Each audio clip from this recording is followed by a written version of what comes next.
Welcome to my YouTube channel. तो आज से हम स्टार्ट करने वाले हैं हमारे आरपीएससी प्रोग्रामर की क्लासेस और हमारा फर्स्ट सब्जेक्ट है DBMS, database management system. Please like and subscribe my channel to motivate me for uploading more videos regarding RPSC program and other fields also. तो सबसे पहले हम डीबीएमएस की बात करते हैं। यहाँ पे इस पिक्चर में अगर आप देखें तो DBMS surrounded by all the things that you use in your daily life, चाहे वो इंटरनेट हो, चाहे क्लाउड स्टोरेज हो, चाहे आपका मोबाइल हो, चाहे कोई सिक्योरिटी रिलेटेड हो, चाहे कोई मेल्स हो, all things are covered by DBMS only. तो अगर हम देखें तो जो पिछले वीडियो में जहाँ मैंने बताया था, जो मैंने प्रॉपर स्ट्रैटेजी और टाइमलाइन बता रखी है कि हम कैसे कैसे डीबीएमएस सब्जेक्ट को कवर करेंगे, तो उसमें सबसे पहले हमने जो वीक 1 में डिवाइड किए थे, 2 टॉपिक डिवाइड किए हैं। एक तो है introduction to database and ER diagram और दूसरा टॉपिक है हमारा relational and object oriented data model. सबसे पहले हम टॉपिक 1 को पिक करते हैं, जिसमें हम आज के पार्ट में कवर करेंगे ओवरव्यू ऑफ डेटाबेसेस। और इसके बाद आप प्लीज़ लास्ट तक बने रहिएगा वीडियो के साथ, क्योंकि लास्ट में मैं एक बहुत इंटरेस्टिंग फैक्ट्स भी बताने वाली हूँ, जो कि आपको थ्रू आउट दी क्लासेस और आपके थ्रू आउट एग्जाम प्रिपरेशन में बहुत हेल्प करने वाला है। एंड ऑफ वीक में हम रिव्यू करेंगे जितने भी हमने टॉपिक्स इसके अंदर डिस्कस किए हैं, और फिर एमसीक्यूज लेंगे जो भी कॉम्पिटिटिव एग्जाम में आए हैं regarding the topic that we have already discussed. Okay, तो यहाँ पे अब सबसे पहले हम चलते हैं introduction to database management system पे। So please welcome to my interactive session on DBMS. So let's start with a quick question. So my quick question is, how often do you interact with the database in your daily life?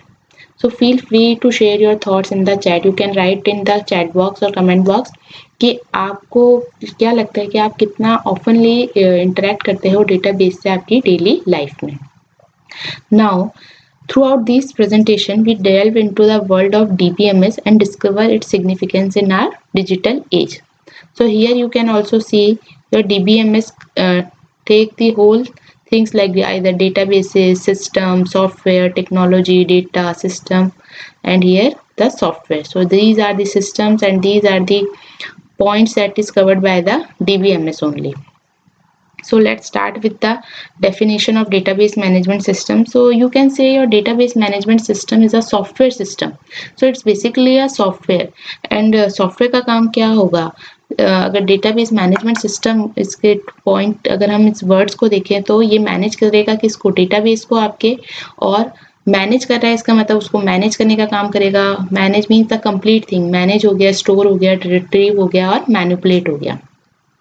Now the second point is DBMS also act as an intermediary between the user and the database. Means अगर आप इस पर देखें तो यहाँ पे DBMS किस तरीके से वर्क कर रहा है, एक इंटरमीडिएटरी की तरह वर्क कर रहा है between the your databases and developer, user and app. Second slide हम बात करें जो है हमारी कंपोनेंट ऑफ DBMS. तो ब्रॉडली इसके 6 कंपोनेंट्स होते हैं. एक होता है हमारा प्रोसीजर, एक होता है हार्डवेयर, सॉफ्टवेयर, डेटा, पीपल और डेटा एक्सेस लैंग्वेज. इसके अलावा भी और कंपोनेंट्स होते हैं. जो मेजर कंपोनेंट्स है वो मैंने यहाँ पे डिटेल में बताए हैं. कई बार इन पे भी क्वेश्चन आ जाता है. तो डेटा सबसे मोर इम्पॉर्टेंट थिंग है. Without data you can't use a DBMS because no use of DBMS without any data. So data is the important component. Data is now what is data? Data is the raw facts and figures that are stored in the database. Now what is database? So database क्या होगा? एक structured collection होगा data को, जो कि organise और manage होता है by your DBMS, database management system. Third जो कंपोनेंट है वो है आपका DBMS इंजन, जिसमें ये भी एक कोर कंपोनेंट है. ये किसके लिए रिस्पॉन्सिबल होगा? डेटा को मैनेज करने के लिए, आपकी क्वेरीज जो आप SQL क्वेरीज या कुछ भी लिखेंगे उनको प्रोसेस करने के लिए, और डेटा की इंटीग्रिटी और सिक्योरिटी को इंश्योर करने के लिए. फोर्थ जो कंपोनेंट है वो है हमारा यूजर इंटरफेस. यूजर इंटरफेस में क्या होगा आपका?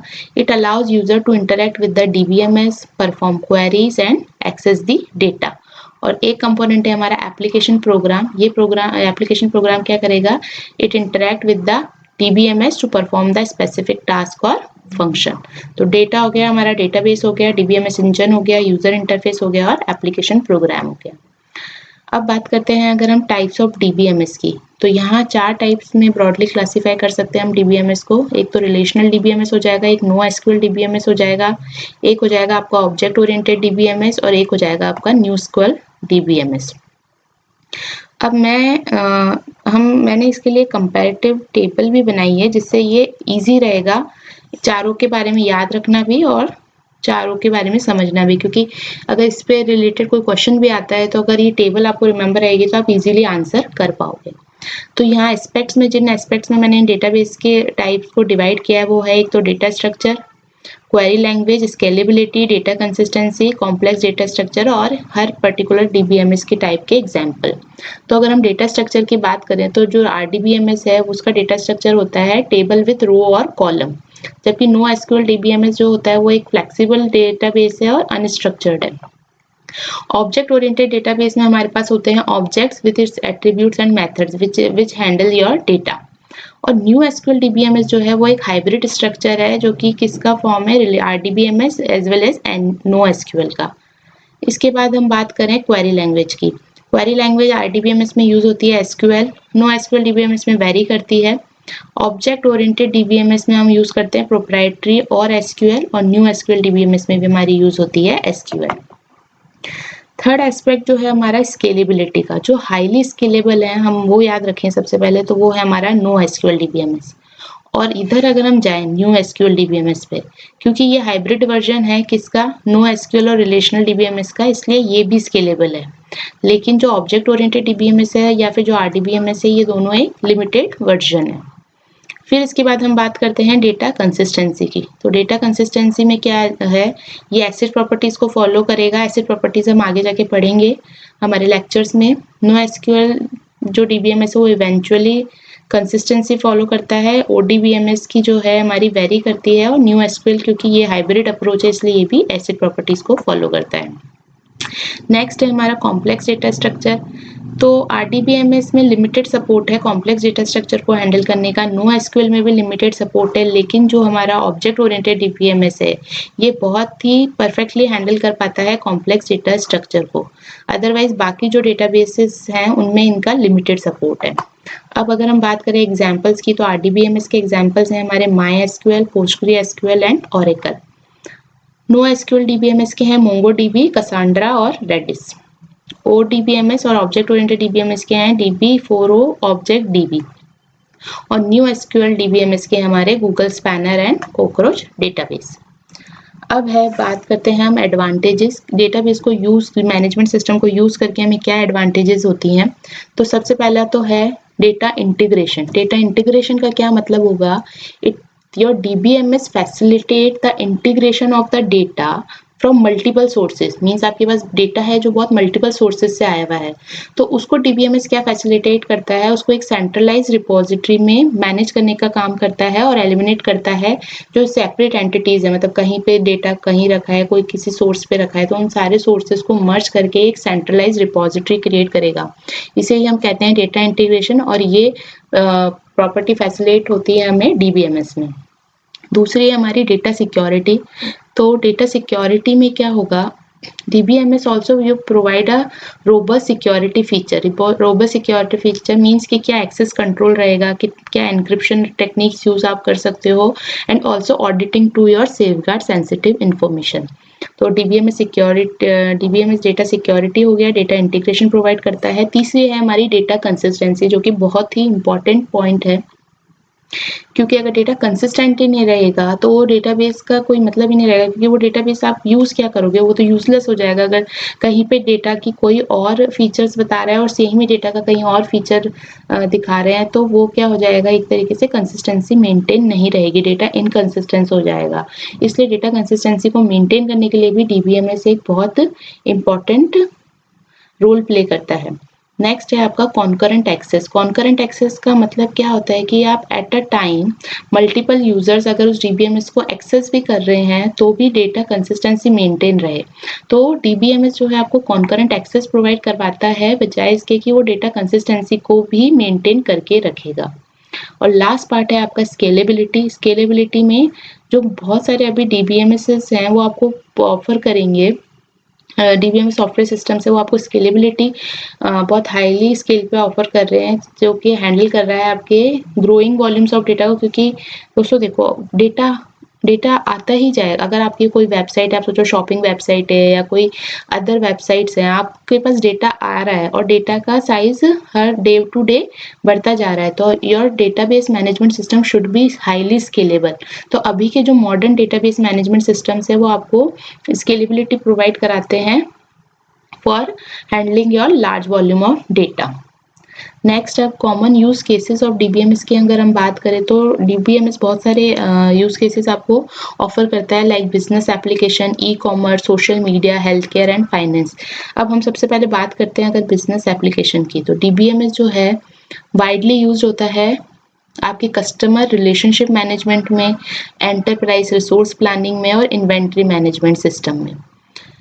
इसी तरीके से अगर हम ई कॉमर्स की बात करें तो ई कॉमर्स मतलब क्या होगा, ई कॉमर्स वेबसाइट्स हो गई जो भी आपकी शॉपिंग वेबसाइट्स हैं, वहाँ पे डेटा कैसे हैंडल हो रहा है, कौन से प्रोडक्ट को कौन सी कैटेगरी में डालना है। जैसे सपोज अगर लैपटॉप है तो लैपटॉप को आप टेक कैटेगरी में डालोगे या फिर फैशन कैटेगरी में डालोगे, तो टेक कैटेगरी में ही जाना चाहिए। तो ये सब चीज़ें कैसे हैंडल होगी डीबीएमएस के थ्रू, कि आपकी कौन सी आपको प्रोडक्ट को कौन से कैटलॉग में एंटर करवाना है। इसी तरीके से कस्टमर का डेटा हो गया कि कौन सा कस्टमर कब क्या परचेस कर रहा है और उसका फ्रीक्वेंसी क्या है, उसने उसका ऑर्डर क्या रहा, या कोई कस्टमर है वो हमारी वेबसाइट पे कितनी बार विजिट कर रहा है और कोई जो प्रोडक्ट है उसको कितनी बार परचेस कर रहा है। इससे आपका एक कस्टमर हिस्ट्री मेंटेन हो जाता है, जिससे कि आगे जाके आप पर्टिकुलर कस्टमर को उसी टाइप के प्रोडक्ट्स रिकमेंड करते हैं जिस टाइप के वो प्रोडक्ट्स में इंटरेस्ट है। ऑल्सो ट्रांजेक्शन प्रोसेसिंग, कोई अगर सामान खरीदा गया है आपकी वेबसाइट पे से तो उसकी ट्रांजेक्शन हिस्ट्री क्या थी वो भी हमारा मैनेज होता है डीबीएमएस से।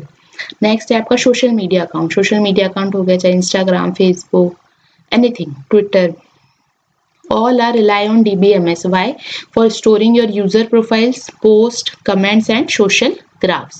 हेल्थ केयर सिस्टम में जो पेशेंट्स के रिकॉर्ड्स हो गए या मेडिकल हिस्ट्रीज हो गई या हेल्थ केयर एनालिटिक्स हो गए, वो सब मैनेज होते हैं आपके डीबीएमएस से। और नेक्स्ट है आपका फाइनेंस पार्ट में क्या होगा, फाइनेंस पार्ट में भी डीबीएमएस का एक बहुत इंपॉर्टेंट रोल है। क्यों? क्योंकि ये मैनेज करता है सारे बैंकिंग ट्रांजेक्शन्स को, उनके फाइनेंशियल रिकॉर्ड्स को और रिस्क एनालिसिस को। अब देखिए, डीबीएमएस एक सॉफ्टवेयर सिस्टम है, इसके एडवांटेजेस भी थे, इसके काफ़ी हमने यूज़ केसेस भी देखे हैं और कईयों को हम लोग डेली लाइफ में डीबीएमएस का कहीं ना कहीं इनडायरेक्टली यूज़ भी करते हैं। लेकिन इतना बड़ा सॉफ्टवेयर सिस्टम क्रिएट करने में कुछ चैलेंजेस तो आएंगे ही, तो वो चैलेंजेस हम यहाँ पे डिस्कस करें तो सबसे पहला है data security.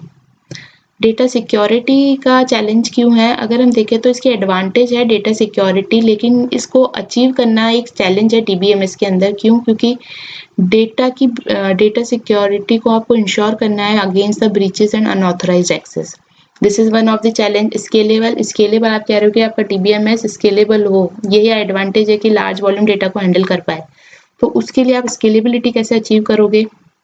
Third is your data quality means है कि डेटा की इंटीग्रिटी, कंसिस्टेंसी, एक्यूरेसी सबको मेंटेन करके चलना। एक this is also one of the challenge in DBMS. Then is performance optimisation में क्या हो जाएगा, optimising the database performance for efficient query processing and response time. और नेक्स्ट है आपका compliance and regulations means to data adhering to data protection regulation, जो भी regulations है उनको फॉलो करना। This is also one of the challenge. तो ये हमारे डीबीएमएस के चैलेंजेस है। ओके, यहाँ तक हमारा हो गया।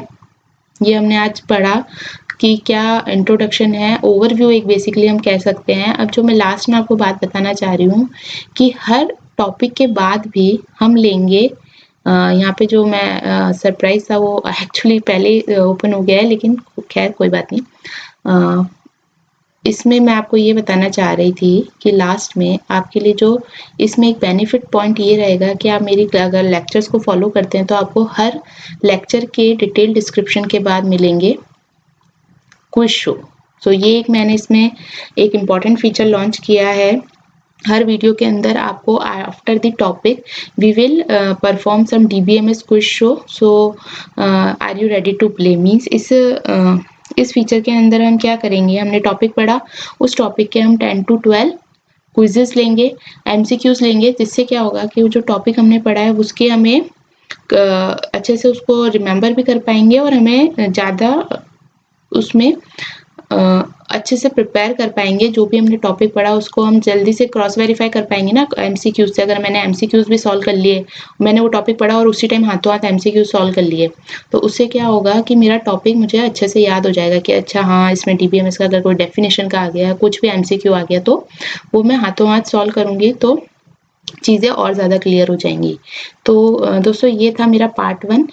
पार्ट 2 जो है उसमें हम कवर करेंगे इसके quizzes. So please like, subscribe and share my channel so it will motivate me for making more such videos. Thank you.